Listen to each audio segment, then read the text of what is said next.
Good morning and welcome to a rather overcast day in the Lake District and the new MG HS. This is the PHEV, it's versatile, it's practical and it won't break the bank. And the other thing is, don't be surprised if you see 125 miles per gallon. I'm Ben Quirk, welcome to Planet Auto.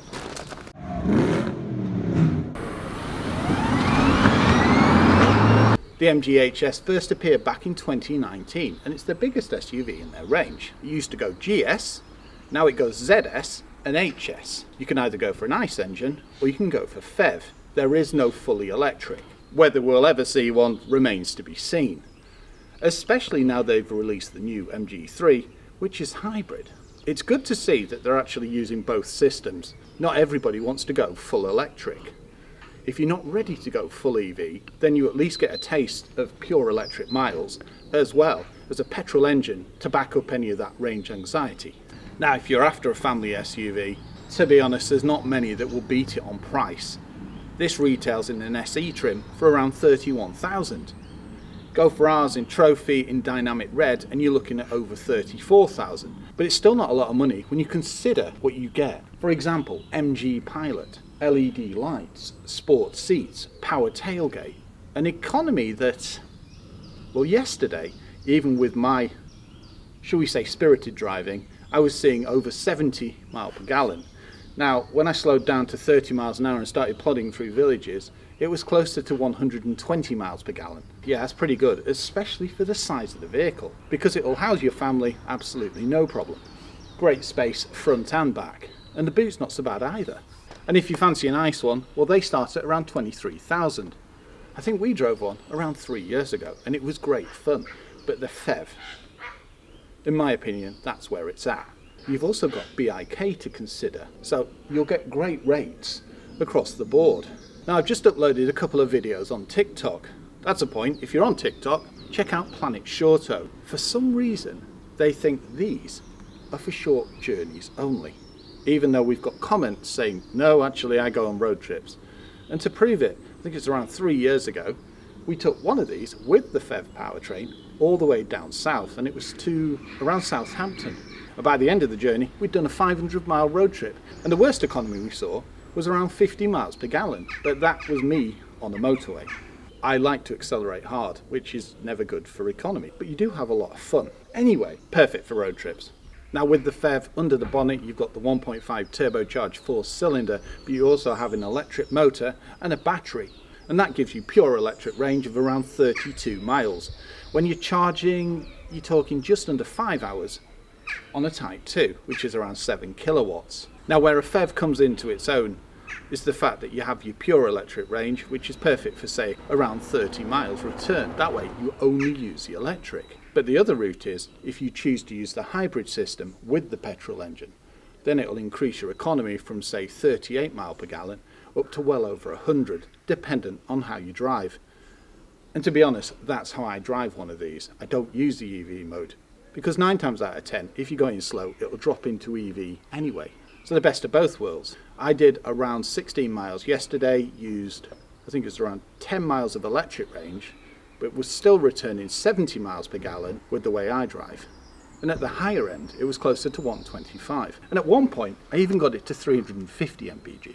Now the first version wasn't a bad looking SUV, but this, it's certainly going down the design language of new MG, and it looks rather smart for it. At the beginning, MG had to evolve their identity, and with that comes design language like this. I do love the funky, fresh styling.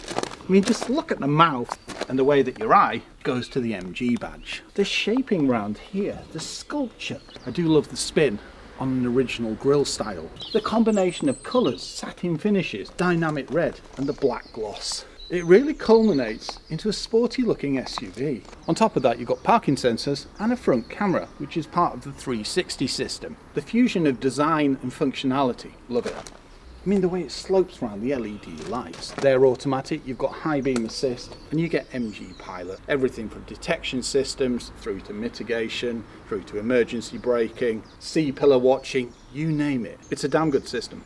Now, it's a sporty SUV, but they've also given it an off-road feel. And I always think that adds to an SUV, especially with one with a ride height like this. Now sadly there's no 4x4, which means you can't get fully off the beaten track, but say little adventurous trails, well, you should have absolutely no problems, especially with that powertrain. Got some serious torque. It's around 370 Newton meters. Speaking of performance, 0 to 60 in 6.7 seconds. Now how does the SE differ to the Trophy? Well, I think you'd be quite surprised on what you actually get in the standard range. You get the 360 camera, you get the dual zone, and of course MG Pilot, Apple CarPlay, Android Auto, and the same sized infotainment system.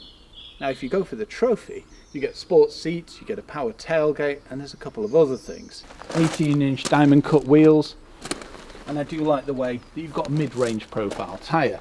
Still gives it a sporty look, but makes it comfortable on motorways and A roads, and of course our pothole-ridden B roads.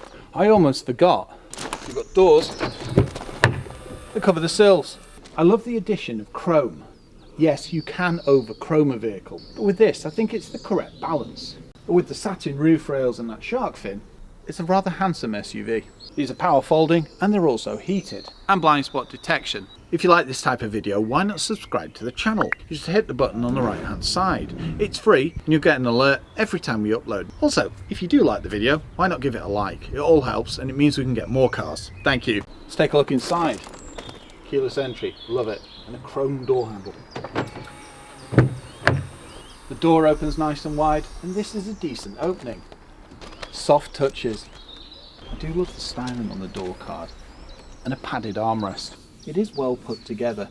Decent sized door pocket, and it looks to be child's play to climb into. I have to duck my head a little bit. No grab handle on the driver's side, so do bear that in mind. But apart from that, very nice. Lovely modern interior. And it hasn't changed since the first gen, but to be honest I don't think it needed to. It's plush, it's got retro touches and soft touches throughout, even up here. You will find hard plastics, especially if you start going lower down, and yeah, they're not the greatest. Same with areas like this, but everything else, it has a great feel to it. And the question is, where do you draw the line with a vehicle that costs around 31,000? It's well equipped and well appointed, especially for that price bracket. You've got your start stop here and a little storage pot for say coins or oddments. You can adjust your headlamp height. I wonder if that means this can tow. Drop down oddments tray, love it. Decent thud. And I'm not surprised because the build quality in here is pretty damn good.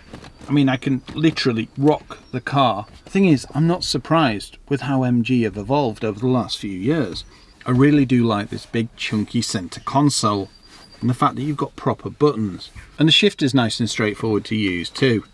Automatic handbrake with hill start assist and descent control. We've got a blanking plate. I wonder what we can put in there. If you want to find out more about this vehicle, visit mg.co.uk. Finally, on this side we have our EV button, so this is where you can utilise your pure electric range, and on this, when we charged it up the other day, we got 32 miles. That's not bad. Lots of storage, one for your phone here, cup holders, USBs and a 12 volt socket. On this side you've got your power tailgate and your 360 camera. They've made good use of the space. Also, this is always going to be a plus in my book. An armrest that's just about wide enough for you and your passenger, with red stitching. Love it. Very MG. Also, it slides forward, and if you lift it up, you've got a chill box. Thing I would like to see is a wireless charger for your phone. It's versatile and it's comfortable. Buckety sports seats. Yes, these you only get in the Trophy. And sadly, the embossed logo has disappeared. I did like that. They're vegan leather and they are pretty damn buckety, and they do hold you well, and they're both fully electric. Decent headroom at 6'3", and this seat is on the floor. What's that, about 2 inches? Great driving position, reach and rake adjustment in the steering wheel, and I've got a footrest down here on the left hand side. 2-pedal system. I am a fan of the flat bottom leather steering wheel too. Nice to see that MG have added that nod to heritage, but it also doubles as like a loading icon, and when he stops waving this pops up. So you've got shortcut buttons here: volume, home and then some of the car's settings. If you go in, you get a separate menu. You can see your lighting, driver assist, driver handling, MG Pilot. You can look at how your hybrid powertrain's running, and you can adjust how the system works. So this is how your air conditioning works. So it's all operated through the screen. But if you've noticed, press the fan and it takes you straight in, so you can see things like your heated seats, fan speed, and it is dual zone. Rear demister and front demister too. And it's got decent feeling switchgear. The infotainment screen, yeah, it's pretty good. It's not the most responsive system out there, but it does everything it needs to do. DAB radio, Apple CarPlay, Android Auto, and navigation. And it's relatively easy to navigate. Decent sound system. The other thing that I really like about this is the cluster. It's nice and straightforward to see. On the left hand side you can see your speedo, fuel gauge. In the centre you can see what your range is and what gear you're in. On the right hand side, well, that's where you can see how your power's being applied. So it goes in percentage. So when it goes into a minus figure, that's when it's recharging. Now, like your fuel gauge on the left, on the right hand side you've got your battery meter. So currently I can see we've got 22 miles of range. And to operate the fuel computer in the centre, you just use these buttons on the steering wheel. This allows you to see your MPG, you can see your hybrid powertrain, things like tyre pressures, and I think it's motor speed, voltage, and some other interesting information. Another thing it doubles as, it will always tell you if you've got a door open. Decent sized glove box. Nice chunky stalks. It's great to see finishes like this brushed effect and the chrome trims round here. Okay, let's take a look in the back. It's a good looking SUV and it's got a pleasing silhouette. This is where you charge it, so Type 2. And with a wall box it'll take just under 5 hours to charge. Let's take a look in the rear. Soft touches once again, love it. Climbing in, I do have to duck my head, but to be honest, that's not bad. Once in here, it feels pretty damn roomy. I can get my feet under the seat and I've got decent leg room. And this is set for me at 6'3". Great to see that we've got adjustable seat belts in the front too. Grab handle. I will never get why they don't put one on the driver's side. Now, a lot of manufacturers love to keep the cost down by simplifying the rear door cards. That's not the case with MG. Plush materials, and they mimic the front. Love it. Rather funky matte pocket. And even with these big buckety seats, I've still got great visibility out the windscreen. Decent door pocket and an electric window. The seats are comfortable, they're supportive, we've got ISOFIX points, and they're finished to a decent level too. More vegan leather, and it does feel plush. And an element of bucket. I've got a pull down armrest with cup holders. Look at this. How cool is that? And it looks to me a storage tray. Now, we've got the privacy glass. That's only available on the Trophy. And even with that, it's still light and airy. Great. Extra light comes in with this mini window here. And the fact that the plastic trim here is light, it all adds to it. And I would enjoy a long haul adventure. The seats don't slide, but they do recline. USBs in the centre, some vents, and airbags around the vehicle. Now, one thing MG keep omitting, and I have no clue why, is a rear light. There isn't one in the MG4, and there isn't one in the HS. Come on, MG. That's the only thing that we need now to make these vehicles pretty much spot on. Either go for something like matte reading lights there, or a centre light. Let's take a look at the back. The rear. Sleek, commanding, and look at these rear haunches, the way they butt out. It's a good looking SUV. LED lights. Just look at the format. I do like that. And of course, twin exhausts. Diffuser styling in black, both with an actual exhaust in. How cool. Mind you, it does have a turbocharged petrol engine. Why not? Rear parking sensors, reversing camera, sporty rear spoiler, a high level brake light, and you've got a rear wiper. It's amazing how fast these are disappearing on new vehicles. Power tailgate, and this is only available on Trophy. You can operate it from the center console or from the key fob. Once open, yes, it's not the biggest boot. If you change the recline setting on the seats, then you can increase your space. Nice pull-out load cover, and it's easy to remove. And you've got a rear light. extra storage under here, inflation kit, and there's your 12-volt battery. Type 2 charging cable, and to be honest, the boot will allow you to go on holiday and you'll easily get a month's shopping in there, so yeah, that'd do me. Drop the seats and I'd quite easily get my electric mountain bike in here. To drop, just pull this up. That was nice and easy, and as an addition, it's locked in place, so to release, pull the lever again. I love safety features like that. It means it won't be bouncing all over the shop. Now it doesn't lay entirely flat, but it's say 95% there, and it really increases the space. And you should have absolutely no problem loading big items, especially with this boot lip. I mean, just look at the length. That's a big SUV. Take a look under the bonnet. To release, pull this here once. The release is here on the right hand side, and you just push left. Struts, immense. And look, a good old petrol engine. 1.5, 4-cylinder and turbocharged. And here's the hybrid system, all in orange. So electric motor and battery. Nice and easy to see where to top up the fluids. Big chunky airbox. Nice. Okay. Time to take it for a drive. Welcome behind the wheel of the new MG HS. Under the bonnet we've got a 1.5 4-cylinder turbocharged petrol engine. Love it. It's even got twin exhausts. But on top of that, this is plug-in hybrid. So, a PHEV, meaning an electric motor of around 90 kilowatts and a battery. And that brings this from 170 brake horsepower up to closer to 280. And can you tell? Yes, it's great fun. Now it's true, if you've got charge, then you'll get better economy. But on top of that, you've also got 32 miles of pure electric range. Oh, SUV with sense there. And because I've been driving rather economically, I'm getting 70 to the gallon.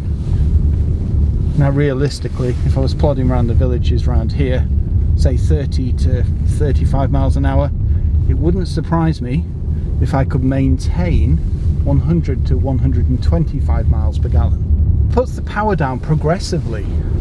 Very little wheel spin unless you're coming out of a junction. If you do a launch from standstill, it'll get you 0 to 60 in just under 7 seconds. I think it's around 370 newton meters of torque.